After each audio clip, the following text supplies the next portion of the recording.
Hi, I'm Erica. Welcome to my channel. Do all the YouTube stuff down below and let's get going.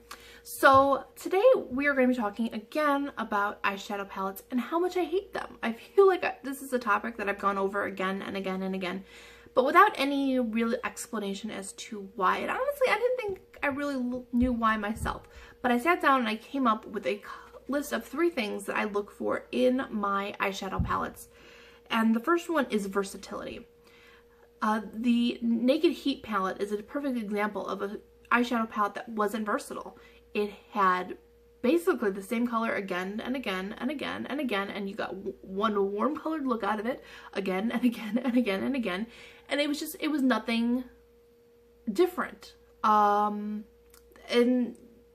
if you're gonna spend $40, $50, $60 on an eyeshadow palette, you should be able to get more than one look out of it. And even the something a little bit newer, the Tarte Mermaid clamshell thing that they've got going on, it's another just warm tone palette that they hid with the pop of color with the blue and the green in there. And honestly, you know, especially because it's a mermaid, shouldn't have been a cool tone palette to begin with, but different topic, different day. So it has to be versatile. You should be able to get at least 5 good looks out of any eyeshadow palette, and you should definitely think about that the next time that you go to pick up a palette. If you, I don't care how pretty it is, I don't care who makes it, if you can't look at that palette and in your head develop 5 different looks, I'll say 4. If you can't develop 4 different looks in your mind's eye with that palette, then is it really worth it? If you're just going to be creating the same look over and over and over again, just go and get a couple of those NYX singles, especially the ones in the silver packaging. Those NYX singles are amazing. Super buttery, super creamy, super blendable. Pigment is absolutely there. And what are they, $7 each? And then you wait for them to go on sale, or for buy one, get one half off, or buy 2, get the 3rd free, whatever. And you're not spending $50, $60 on an eyeshadow palette, and you're getting that same look again and again and again and again.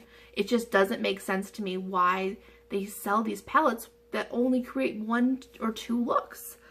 The next, I just talked about the formula. The formula has to be there. I feel like they're coming out with eyeshadow palettes again and again and again and again, and they're just shoving them out so fast. And some companies like Lorac and Urban Decay, they have a set formula, and that's fine. But every time that they change the color, it affects the formula a little bit. So then you get palettes like, who was it? I want to say it was Tarte that came out with this wooden.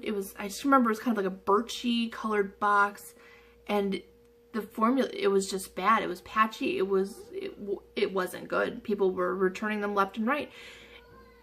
So absolutely, the formula, you have to make sure that the formula is there. Go in, swatch it, play with it, because there's no reason that if you're going to spend that much money on a palette that you should be blending forever and ever and ever and ever to get it to look right. If you have the time, and there are some absolutely gorgeous drugstore palettes, but the thing that makes them drugstore is that they can take more time to make them work. So if I'm in a rush in the morning, I'm not reaching for one of my cheaper palettes I'm gonna have to spend an hour blending out. I'm grabbing my Jeffree Star. I'm grabbing my Lorac shadows because I know I can blend those out in 2 minutes and be out the door. So formula, it's got to be there. And then finally, the value, and this kind of goes back to the versatility issue. If I'm only going to get 1 or 2 looks out of a $50 palette, that value is not there for me. If there's a bunch of colors in there that I am not going to use, the value isn't there for me. I talked about this with the Kat Von D, the Divine palette. I was considering purchasing that before it came out, and then after looking at it a 2nd time and a 3rd time, I realized that all it was a lime green shadow and a blue shadow, and the rest was nothing but smokes and whites and blacks. And it's like, I have smokes, I have whites, I have blacks. It was going to be 2 colors. I was going to spend, what did that palette end up being? $36, $40, something around in there for 2 shadows. because, you know, they throw that pop of color in there and that makes you go, ooh, I need that. And then, but if you really, really look at each individual color and go, how many looks can I get out of this?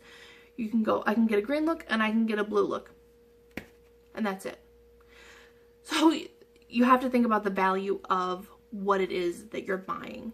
And I just feel like these companies are just not producing eyeshadow palettes like that. When I went to art school, I had a palette. You know, I studied fine art for 2 years, and I studied oil painting for a full year. And I had a professor who was just so OCD about making sure that our palettes were in perfect order. And what I ended up having to do was go out and get small glass tiles, and I glued them to a board. So every single glass tile was my individual color for a painting that I was creating. And so, in that sense, I was creating my own palettes, but that palette turned into an entire painting. And I could have used those colors again for another painting and again for another painting and created something different again and again and again and again. But these eyeshadows, these monotone shadows, these cool tone palettes, these warm tone palettes, they're just the same thing over and over and over again. And that's not fun. That's boring. Makeup is supposed to be about expressing yourself, and I'm just not getting that with so many of these palette releases. So I am going to start challenging myself to do a 5-day challenge with the palettes that I currently have. And if you follow me on Instagram, you'll start seeing these popping up, and I'm going to do a couple videos on them too. And this is how I'm going to do all of my eyeshadow tutorial reviews going forward. I'm going to wear them for 5 days and create 5 different looks from them. And if I cannot get 5 unique looks out of that palette is not worth it. So that is what I got for you. That is what I figured out, what is bothering me about eyeshadow palettes today, and why I've just been so uninspired to buy one in months. So that's all I got for you today. Make sure you subscribe and follow me on Instagram to see those pictures that I will start doing probably in the next 2 to 3 weeks. I bought a couple singles that I want to try out this week, so I'll probably do my first 5-day challenge next week. And yeah, that's it. So that's all I got for you today, and I will see you in the next one. Thanks. Bye.